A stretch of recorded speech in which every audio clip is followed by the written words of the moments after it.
And we're getting ready to do an oil change, so definitely make sure you put your bucket up in the air, and I'll show you why in a second. We have our oil pan under there, getting ready because we're going to be doing a couple things. We're going to be draining the oil, front axle, and the hydraulic fluid.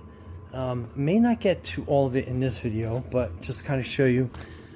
I hit 50 hours, but if you look outside, we had a little bit of snow, so I ended up having to push this a little bit beyond its hours. So as we pull that up, so 51.9 hours. So we went over just about 2 hours. Not hypercritical, but definitely try to stick around that 50-hour mark. And first things first, your brush guard, you definitely want to move that forward. And it's got two little handles there that you can kind of loosen that up with.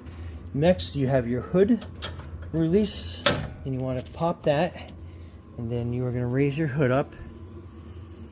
And if you're just watching this video to find out a little bit more about TYM, this is all the components. So that is your battery, your hood latch, which we just did. That's your horn. So there's a lot of room to actually upgrade that horn to something, I don't know, more menacing if you wanted to. That is your air filter. Each radiator, you have one for your hydraulics, one for your motor. They have a separate screen in front that you can pull out and clean. Mine's not too bad considering the area that I'm in, but if you do a lot of hard farm work with it, you will definitely want to pull these trays out and definitely blow them out with some air. And then you have one here, and that's for the motor. And then here on this side, you have a bunch of components here. So that is your compressor for the AC. Yes, I have heating and cooling of mine. That is your oil fill. That is your fuel filter line for your diesel. And then back here is your oil filter. And then back there, kind of hard to see, but that is your dipstick for the oil. So we're going to be changing that oil filter, checking our fuel oil levels. It takes 4.5 quarts roughly of the 15W40.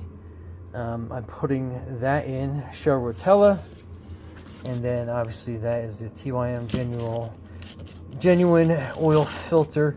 And to kind of give you a look at this, so people are always wondering why it's TYM specific, and you can kind of see that O-ring is a little bit raised and it has a little bit of a beveled edge in there. Kind of hard to see, trying to get it as best as I can on camera, but just to kind of give you an idea.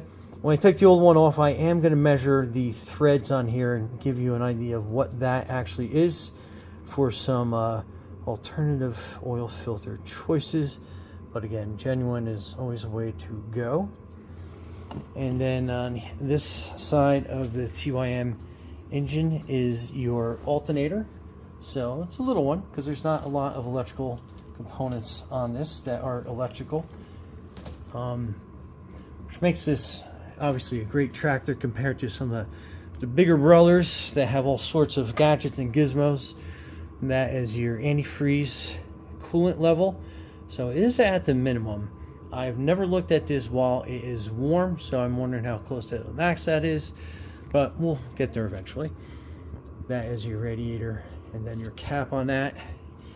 And then again, that's your fan on the inside. And then these are some of your other components that are in there. That is going to be your starter. Your starter solenoid is on there. Then you have your exhaust that runs down, so your exhaust actually shoots out towards the front of your tractor. And then that's basically all the engine components that I can see to point out. And then let's get right into the oil change, which is going to be below there. Oh, front axle service is also due at 50 hours. And your oil fill for that is going to be right there. And then your drain, you have one on either side. on that part of the axle. And then on the other side, you have one on there. And then I believe there's one in the middle as well. So you can drain that all. And then your oil drain is going to be underneath. We'll get a view from under there. There's actually 2 oil plugs because the body of the tractor runs down the middle. So the oil pan is split to either side, just so you understand why that is why.